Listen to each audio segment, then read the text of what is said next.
দালালির বাংলাদেশে আপনাকে স্বাগতম। এই যে ঢিল দেখতে পাচ্ছেন না, এই ঢিল এখন যদি ওদের মুখে মারতে পারতাম, দালালদের মুখে মারতে পারতাম, তাহলে খুব ভালো হতো। কিন্তু এখন আমি পুকুরে মারলাম, আরেকটা মারলাম, পুকুরে মেরে প্রতিবাদ জানাচ্ছি, আরো দুইটা মেরে প্রতিবাদ জানাচ্ছি। যদি তাদের মুখে মারতে পারতাম তাহলে ভালো হতো।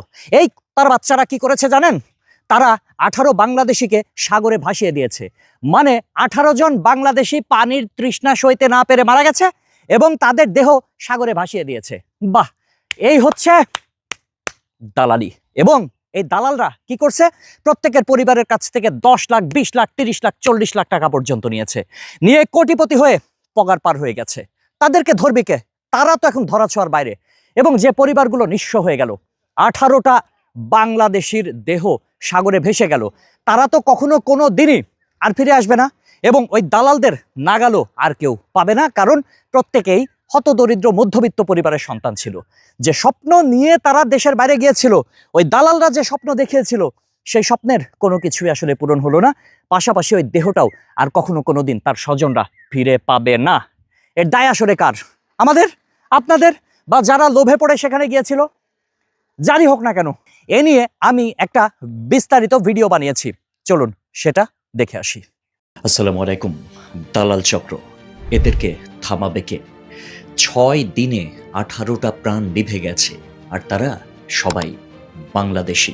এই ভিডিওটা বানানো হচ্ছে কারণ এই ঘটনাগুলোকে চুপচাপ মেনে নেওয়া মানে পরের বিপর্যয়ের জন্য অপেক্ষা করা। লিবিয়া থেকে 43 জন রওনা দিয়েছিল ইউরোপ যাওয়ার স্বপ্ন নিয়ে। এর মধ্যে 38 জনই আমাদের দেশের, কিশোরগঞ্জ, সিলেট, নিজের মাটির মানুষ। কিন্তু প্রশ্ন হলো, এরা কি জানতো তারা আসলে স্বপ্ন না, অনিশ্চিত এক পরিণতির দিকে রওনা দিচ্ছে? দালালরা কি বলেছিল? নৌকা বড়, নিরাপদ যাত্রা। কিন্তু সত্যটা কি ছিল জানেন? তাদের গাদাগাদি করে তোলা হয়েছিল একটা খেলনার মতো নৌকায়। এটা কি যাত্রা নাকি মৃত্যুর দিকে ঠেলে দেওয়া? বলা হয়েছিল 2 দিনের পথ, আর সেই হিসেবেই অভিবাসীরা খাবার, পানি, প্রয়োজনীয় সামগ্রী নিয়েছিল। সব কিছুই সীমিত। কিন্তু মাঝ সমুদ্রে গিয়ে দিক হারিয়ে ফেলল নৌকাটা। তখন কেউ পাশে ছিল না, না দালাল, না কোনো প্রতিশ্রুতি। 2 দিন পর পানি শেষ, খাবার শেষ। তারপর শুরু হলো বাঁচার জন্য মরিয়া চেষ্টা। 3য় দিন থেকেই একে একে মানুষ নিস্তব্ধ হয়ে পড়তে থাকে। কেউ চিৎকার করতে পারে না, কারণ শক্তি নেই। কেউ কাঁদতেও পারে না, কারণ চোখেও পানি নেই। ভাবুন তো, আপনার পাশের মানুষটা যে একটু আগে কথা বলছিল, হঠাৎ সে আর সাড়া দিচ্ছে না, আর আপনি তাকিয়ে আছেন, কিচ্ছু করার নেই। কেউ কেউ 2 দিন পর্যন্ত নিথর সঙ্গীদের বুকে আগলে রেখেছিল, কারণ তারা মানুষ ছিল, অনুভূতি ছিল। ভাবছিল তীরে পৌঁছে অন্তত সম্মানের সঙ্গে তাদেরকে শেষ বিদায় জানাবে, তাদেরকে কবর দেবে। কিন্তু লোনা পানি, গরম ক্ষুধা, সব মিলে অবস্থার দ্রুত অবনতি হতে থাকে। অসহনীয় বাস্তবতা। শেষ পর্যন্ত নিজের হাতেই সমুদ্রে ছেড়ে দিতে হয়েছে প্রিয় মানুষগুলোর দেহ। বলুন তো, এর চেয়ে বড় অসহায়ত্ব কি হতে পারে? 6 দিন পর গ্রিসের কোস্ট গার্ড তাঁদেরকে খুঁজে পায়। ততক্ষণে 18 জন আর ফিরতে পারেনি। আর সবচেয়ে কষ্টের সত্য, তারা সবাই বাংলাদেশি, আর সবাইকেই সাগরে ভাসিয়ে দেয়া হয়েছে ততক্ষণে।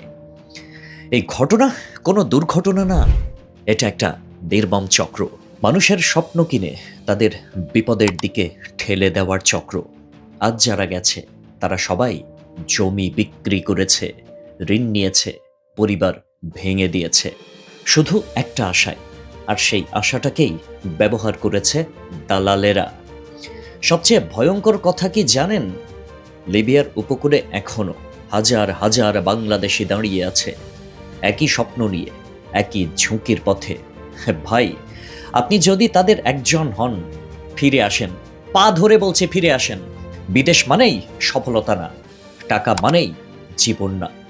কিন্তু এই পথে গেলে না থাকবে নিশ্চয়তা, না থাকবে নিরাপত্তা, আর না থাকবে কোনো খবর। দেশে অটো চালিয়ে দিনমজুরি করে ডাল ভাত খেয়েও মানুষ বেঁচে থাকে আর সম্মান নিয়েই বাঁচে। কিন্তু এভাবে হারিয়ে গেলে আপনি শুধু একটা সংখ্যা হয়ে যাবেন। একটা প্রশ্ন রেখে যাচ্ছি, আপনার পরিবার কি স্বপ্ন দেখতে চায়, নাকি আপনার খোঁজে দিশেহারা হতে চায়? এই ভিডিওটা শেয়ার করুন, কারণ একটা শেয়ার হয়তো আরেকটা জীবন বাঁচাতে পারে। আল্লাহ হাফেজ।